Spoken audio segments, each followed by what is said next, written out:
Hey everybody, happy Wednesday, happy hump day, feliz quarta-feira. Um, got my list here. Today was bench day, but I did some other stuff that you'll see later in the tape. First and foremost, a lot of the times you'll see on these videos, there's like a thumbs up kind of thing going on.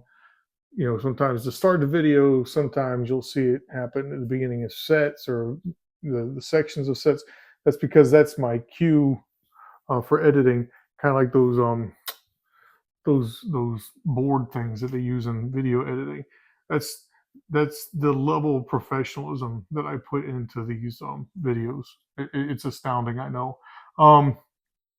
So I was thinking about yesterday's session and things I wanted to talk about today, and I said, let me walk through that whole hand placement deal with the safety squat bar.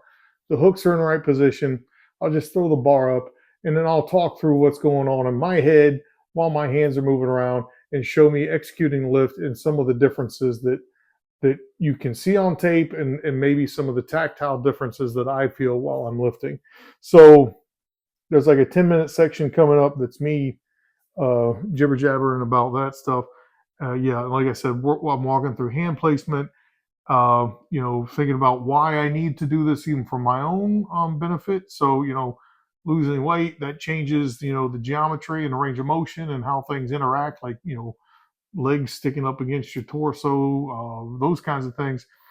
So weight loss is going to imply a change in the geometry of your body and your lift and where your center of mass is, all that kind of stuff. So when you have a significant change in body mass, you should expect some changes in the way you need to execute your lifts. That's it. It's that simple.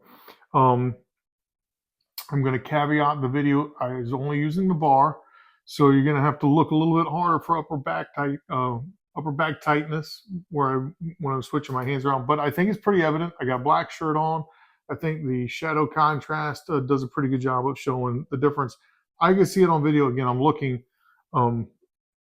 very specific where I know things are changing, but I think it should be pretty evident in the video, the difference between the upper back tightness when I have my hands up tight and in versus when I have them low on the handles with my elbows kind of out in the breeze, so to speak.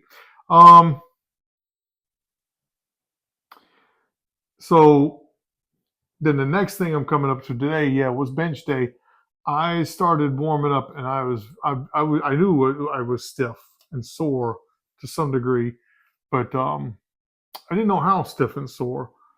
It's a little bit cooler today. I don't know if that has anything to do with it. I know I'm a little bit behind on sleep. I was planning on taking today off and yesterday off from work. I was in work both days, pretty much full days for both. Whatever.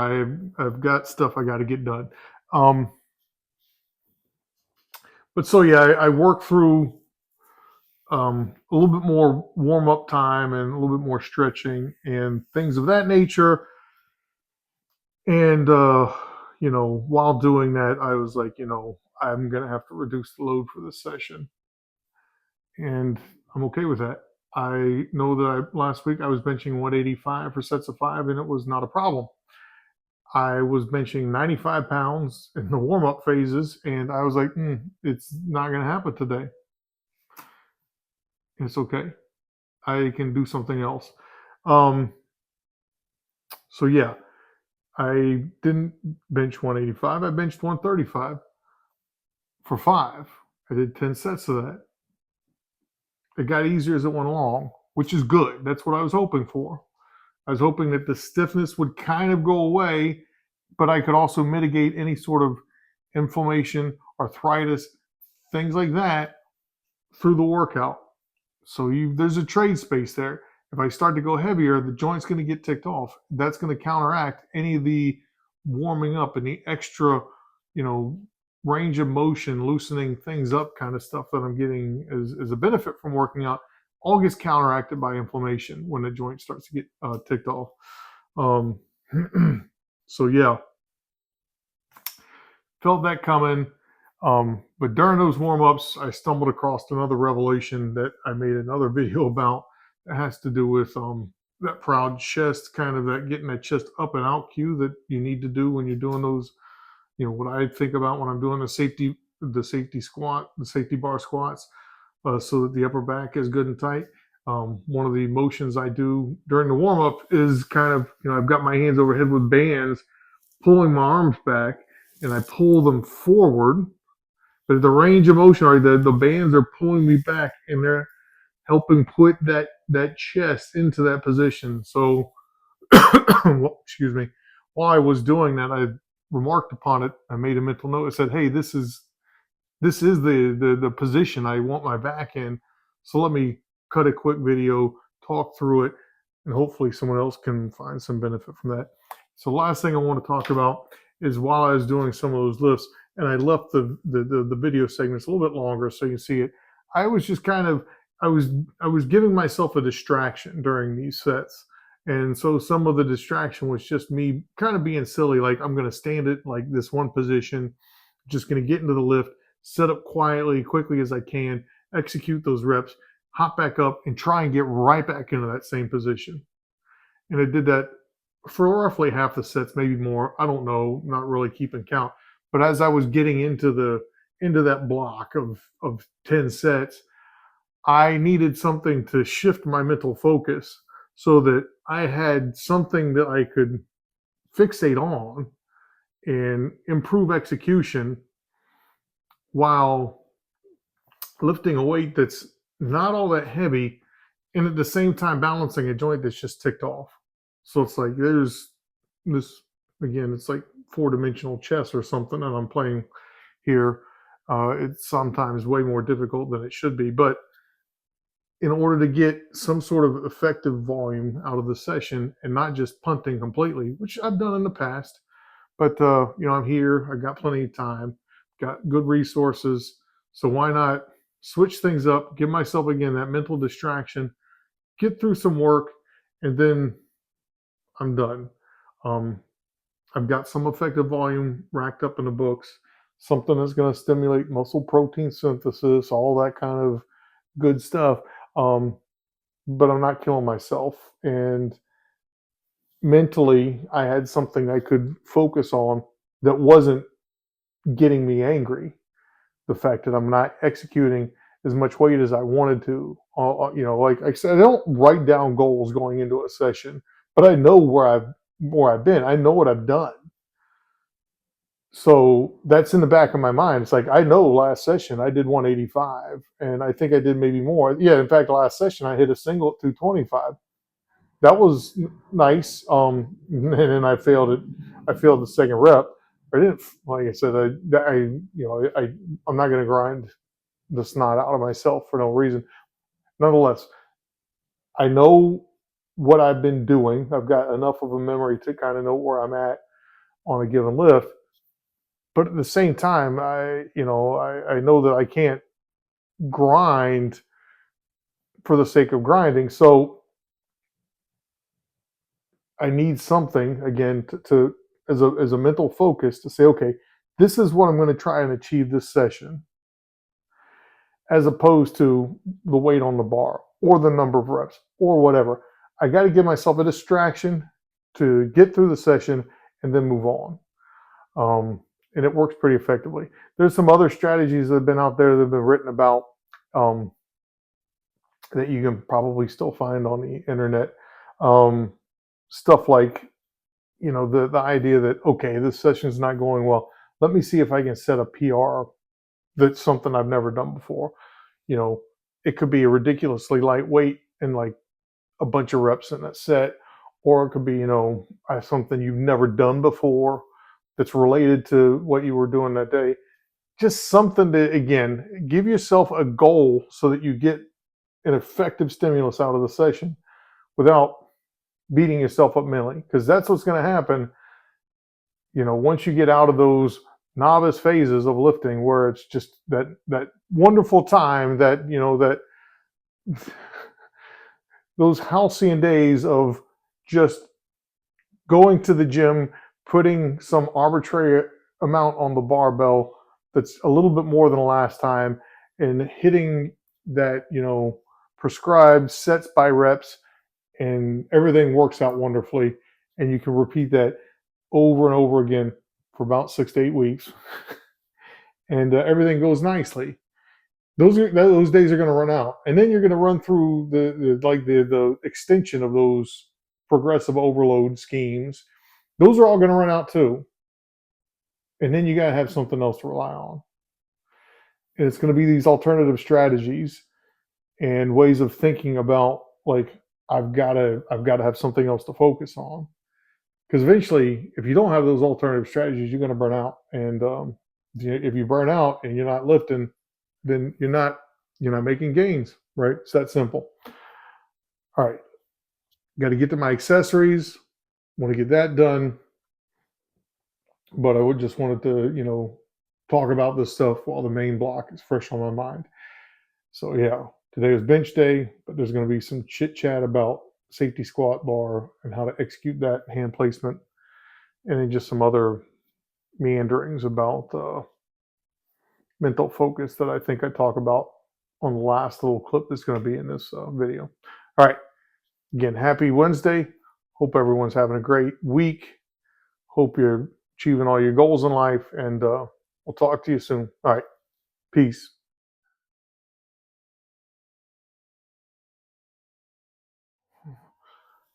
Hey everyone, it is Wednesday. It is not squat day, but you see the squat bar here. Yesterday, I talked briefly about the safety squat bar and hand position on the video. So I wanted to go through while the J hooks were at this height before I go into bench stuff. And it was on my mind. I wanted to talk through a couple of the ideas that I kind of glossed over in yesterday's video. So the idea being, where do I need to put my hands in order to maintain a good tight upper back? And I'm still working through that. And I've had this bar for years. So anyhow, yeah, the video from yesterday, the 19th of August, 2025, talks about hand placement, but I'm going to go through and show you kind of the setup and the thoughts that I have going on when I'm going through these motions. All right, so what I was doing yesterday for most of my sets, my hands were way up on these handles. The thumbs were up against the padding here. These are long handles. This is an Edge Fitness safety squat bar. I don't know if Edge Fitness Products is still in business. It was a guy making these bars. He'd been making them for a long time, basically out of his, I don't want to say it's out of his garage, but I think he had a small shop where he was welding these things up. It's a Schedule 80 steel pipe, basically, with these blocks, and then the loading pins are a Schedule 80 pipe as well. Simple design, decent construction. I mean, these welds aren't going to win any beauty contest, but it does the job. All right, so I'm going to set up again. The idea is I'm going to pull everything really tight. Hopefully it comes out on video, and you'll see maybe what I'm talking about when it comes to this upper back tightness nonsense. All right, so I'm going to set up. I'm going to pull my arms as close to my body as I can. This is what I was trying to do yesterday, but so it does a couple things. One, it makes my biceps tense, my upper back tense, and you see like my lats and my rhombi, whatever they be, that's tense also. Plus it puts pressure on the base of my neck, which kind of really sucks. But anyhow, was setting up like this, pulling everything tight, and then slight lean into the squat, and then standing up. All right, so that's hands up high, about as high as they can go. All right, now let's contrast to where I've been doing it, which is almost the exact opposite. Hands all the way down here at the bottom. All right, so what's the difference, right? So one, you can see my upper back is looser. This is one of the things I was trying to correct. Trying to get upper back tightness that was consistent through the reps. And I think that the hands high is helping that, but it fatigues the lift quicker. That sucks. Hands out here, one, I got more room for my arms to just float in space. I got more room for rib cage expansion, but I will say, tucking them in tight, when I pull everything tight, I can feel the ribs rotate up and push out. So I can feel that upper chest expansion, that proud chest, I can feel it happening. Here, I don't feel it. There's not as much tactile feedback with the hands out here in space. But I'm put them out here, and I'm going to try and do I'm going to do a squat. Not try to do one, but I'm going to do one. But hopefully you can see on the tape maybe the difference in the upper back tightness here. And I'm going to try and keep it tight, but it's just harder to do because, again, these hands and elbows, and they're just kind of just floating out here. All right.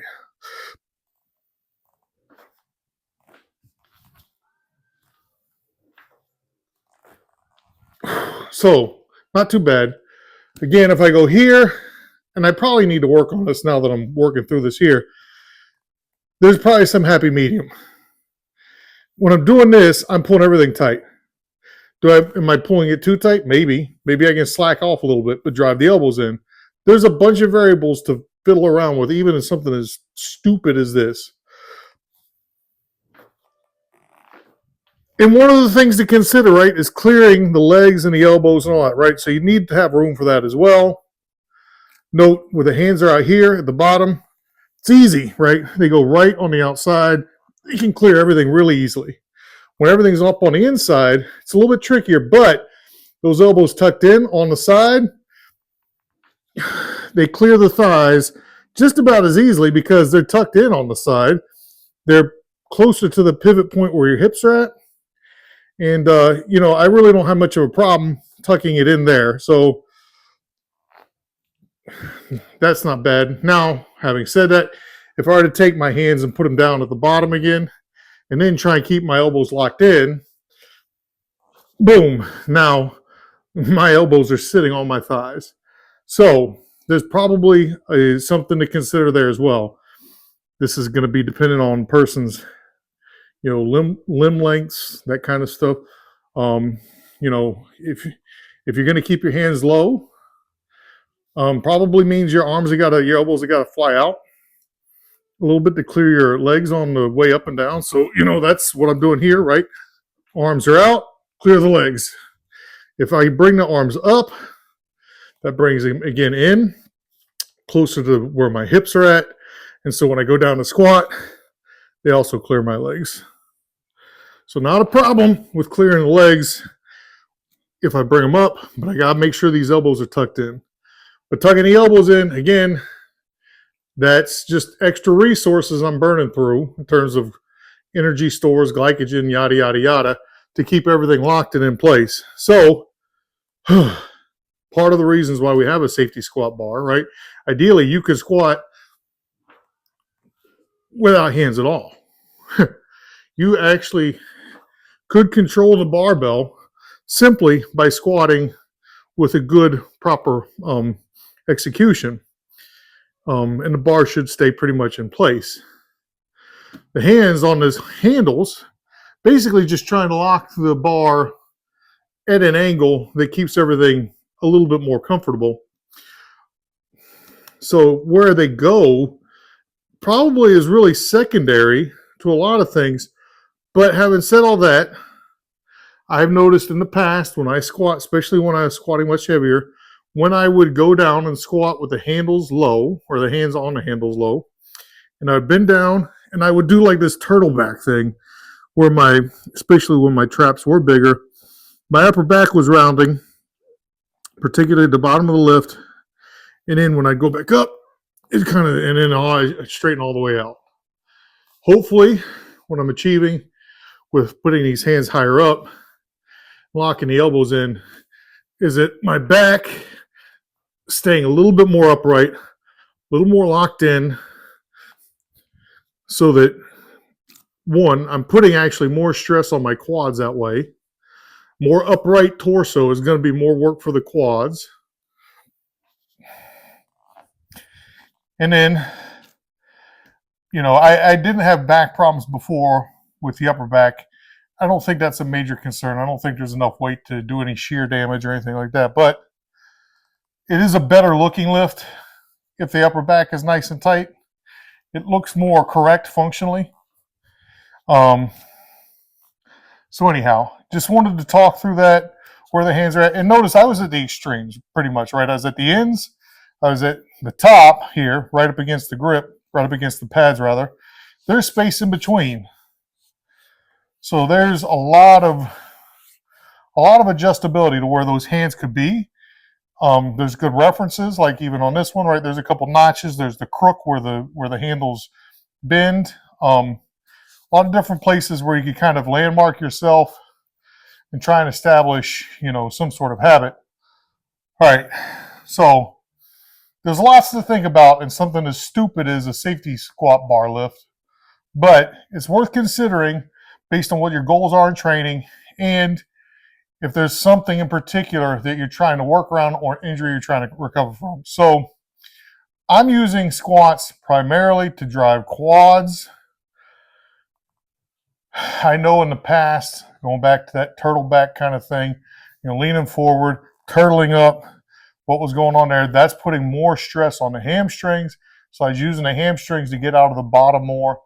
But yesterday when I was putting the hands higher up on the grips, going down and keeping my back more upright, I was getting more pop at the top because my quads were engaging much earlier, adding to the mass that's executing the lift, and therefore giving me more velocity standing up, so the bars got better speed. Those are the things I saw on tape. Again, I wanted to walk through these, hopefully to elucidate what's going on here. The disclaimer, I'm not a doctor. I'm not an anatomy student. None of those things. These are just my observations of me training myself, working through my own physiology and trying to adapt lifts so that they best suit my goals. All right, enough on that. I'm going to go into my bench block now. Hopefully this little chunk of time was informative.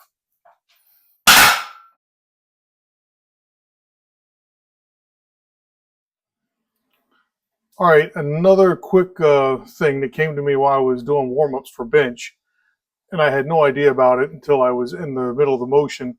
So I talked a little bit about that rib cage expansion, like when I'm pulling the safety squat bar through, right? The idea of that proud chest, that upward push of the thoracic cavity, right? I guess that's extension of the lower to mid-thoracic spine, right? So that the whole idea of rotating the chest up, right? Not, locking the upper back, all that good stuff, right? As in the middle of these warm-up banded exercises, I was like, oh, wow, this one really hits it. It illustrates what it should feel like kind of in the reverse. So let me walk through what I'm talking about. So I do these banded exercises, and I've got these on other videos. I superset these. The first thing I do is I push out, and then I do these flies, right? So I do some flies. Then the next thing I do is I do these things overhead. So at the end of that range of motion, where I'm trying to get some stretch, that is exactly where my upper chest needs to be when I'm getting my upper back tight for those squats. Whatever this position is for my upper back, that's exactly, if I were to bring it through like into a squat type grip, that's exactly where I want things to be. And I'm using this exercise, this banded exercise, to illustrate it because at the end of this range of motion, I'm getting shoved into that position. So, for those of you out there who are trying to figure out what that kind of feels like, because everyone is different, not all cues work universally. That's a myth that's out there that there's some magic cue that fixes everything. Work through an exercise like that where you've got like a bands like I used, or you could use like an overhead cable kind of machine, something to get you up there where your arms are fully up, extended, and they're being pulled behind you. You'll feel that upper chest rotate up, especially at the end of that range of motion to accommodate the motion, to accommodate that movement, and you're going to feel exactly where that chest position should be. Like when I'm talking, okay, let me pull that barbell up against me, keep those elbows tight, So I see that chest rotate up. That's the idea of that proud chest. Pushing everything through, getting that upper back nice and tight so that everything in my upper back, along with the lower back and everything as well, but I want my entire midsection from my neck to my hips to act like a single block when I squat. So as tight as I can get that, the better. Everything else should tighten up as well. But in terms of just the upper back portion, pushing that chest through, that proud chest, that idea, that motion I just showed, if you're having trouble achieving that idea or feeling what that is, give that a shot. Maybe it works. Maybe not.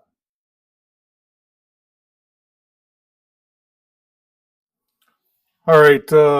This is the second set at 135. Uh, Came into the day session feeling really stiff. Things are hurting. Proximal biceps tendon, this area in my shoulder, like where the labrum is torn, also hurting. So, probably going to cap it at 135 unless these subsequent sets feel miraculously better. Yeah. Not happy about that considering last week I was doing 185, no problem. Things have been feeling pretty good. But it is what it is. So yeah, I'm just going to cook along here at 135, just get some easy volume in, let things up on that right shoulder. Hopefully it's in better shape next week. But the main thing is I still warmed up the joints sufficiently well till everything felt like it was in good order to work out. Took some extra time today working through the warm ups, and still not happening. So okay, just have to dial things back and still get some good work in.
All right, this is set 10.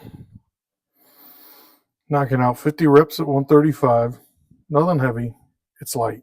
I know that. But my shoulder's not cooperating today. So I got to do something.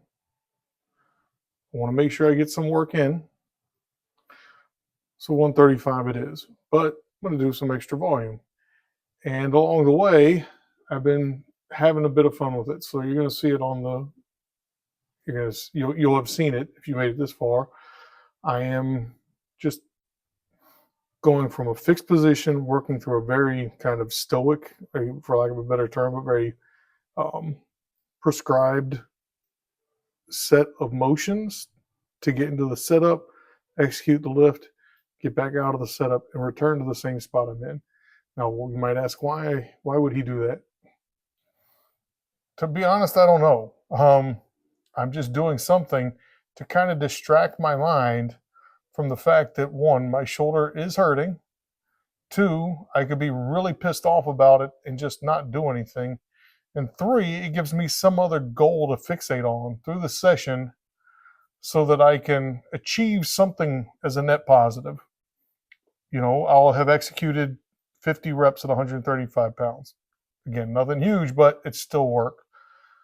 I will hopefully have helped further seat the execution of the lift in my head, and achieve a little bit cleaner form. It might be a very small increment at this point, but it's something. And I also have just given again the fixation of the mind also chews up a little bit of time, and so that time allows a little bit more recovery, so that the lift, the set itself, is a little bit easier. So I just wanted to talk about why I'm doing this, what looks to be silliness. Again, it's a distraction. And sometimes you need a distraction that's got its own focus. It's not chaos. It's just shifting the focus of that session to something else so that you can, by virtue of achieving that goal, achieve some other secondary goal that still has a net benefit in terms of the overall idea of why you're in the gym working out in the first place.